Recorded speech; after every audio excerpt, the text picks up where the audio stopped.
Hai, Anda menyaksikan Sedang Viral bersama saya Gracia Ben.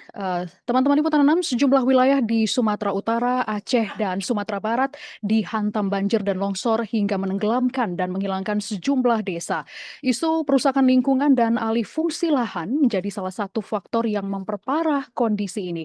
Inilah yang kemudian membuka pertanyaan sejauh mana upaya pencegahan perusakan lingkungan, bagaimana upaya mitigasi ke depannya, dan apa yang perlu diperbaiki baik dari segi ekonomi bersama dengan pemerintah, swasta, dan juga sejumlah pihak lainnya. Dan ini akan kita bahas hari ini bersama Akim Steiner, pakar lingkungan yang sebelumnya adalah Wakil Sekjen PBB sekaligus mantan Direktur Eksekutif Lingkungan Hidup PBB.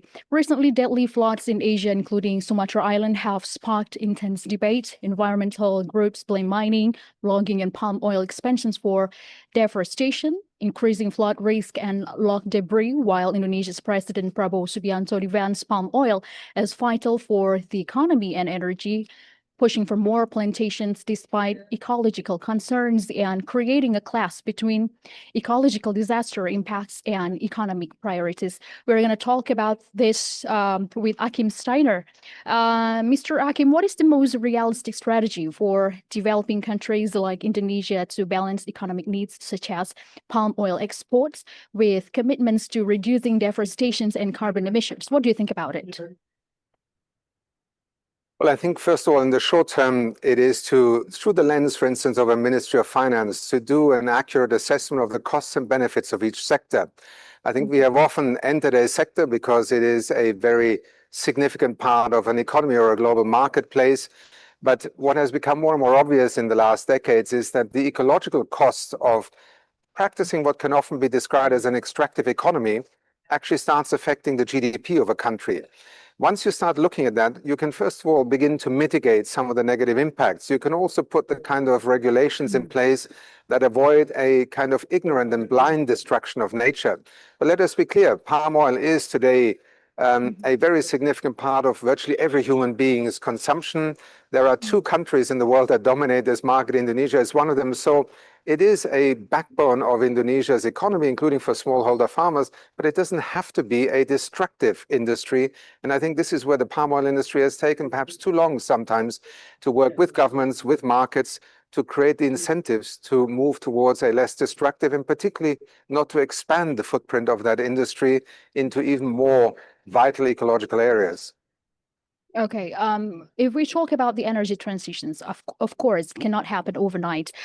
So what do you think about the most urgent mitigation steps that governments and industries, private industries, should take to reduce climate disaster risk during this transitions period that we are right now doing in Indonesia?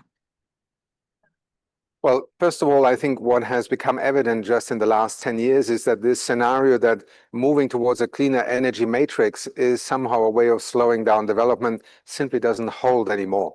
We have highly industrialized countries, we have developing economies in Africa and Latin America and Asia, transitioning towards 60, 70, 80, even 90% renewable electricity generation. So first of all, the transition, and I think Indonesia has been very clear and in many ways a leader also here, is the direction in which to move. The question is, how can you make that transition just and not destabilize an economy? How can we also share the burden of this transition investment?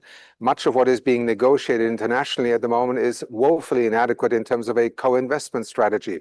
But ultimately, it is in Indonesia's own interest, because the green transition in a broader sense, whether it is in the power sector, in the mobility sector, is the future of our global economy. I think there is little doubt, particularly if you look at the International Energy Agency saying that last year, almost 90% of all new electricity generating infrastructure coming onto the grid was renewable. So we are in the midst of a major transition. Competitiveness, but also Indonesia's self-interest is in many ways tied inextricably to that transition. Okay, so to put into perspective, Indonesia, as you mentioned earlier, is the world's largest, one of the world's largest producer of palm oil, with plantations area of 16 million hectares. Two of the main palm oil producing regions right now, they're called North Sumatra and West Sumatra in Indonesia, are among the areas affected by the flash floods. How do you view the practice of converting forests into palm oil plantations, and What solutions do you propose to keep this commodity sustainable without damaging the ecosystems?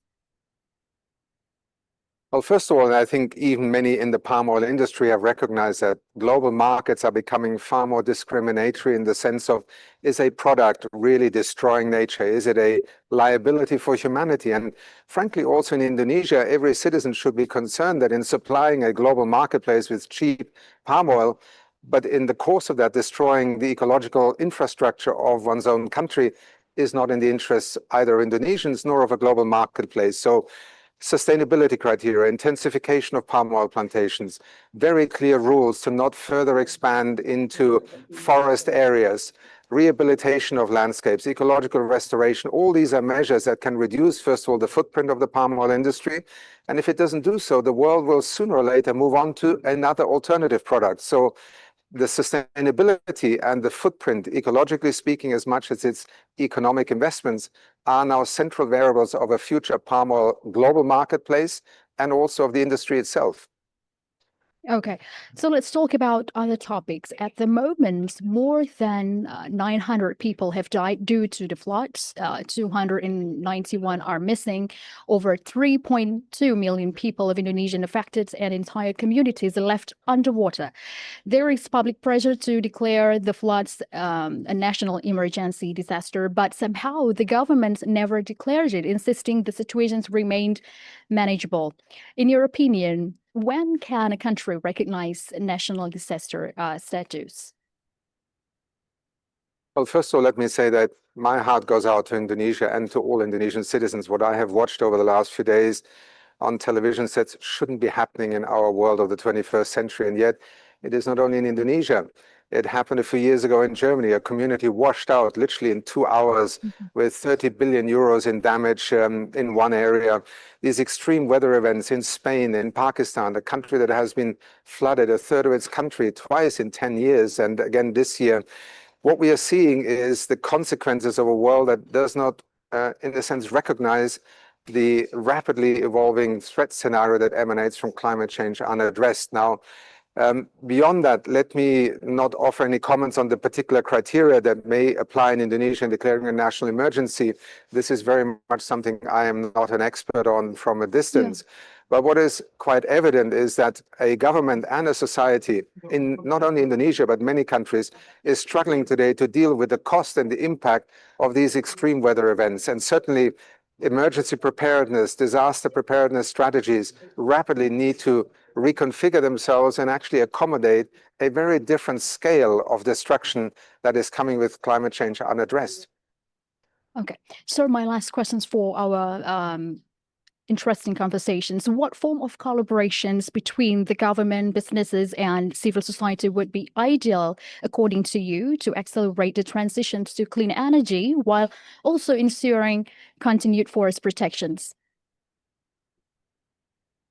Let's perhaps in its simplest form recognize that a government is not an industry. It is there to set the rules of how markets work. But markets are often interpreted as having some, physical laws of gravity, when in fact a market and the way we shape a market is also an expression of societal priorities. So government sets the rules. A society expects a government to set the rules, and the private sector has the capacity to bring innovation and capital to invest. What we have seen in so many countries recently, particularly in that supposed competition between economic progress and ecological sustainability, is in fact it being turned on its head.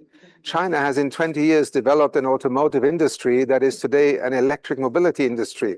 It was not a player in the global marketplace. The same applies for renewable energy, sustainable agriculture.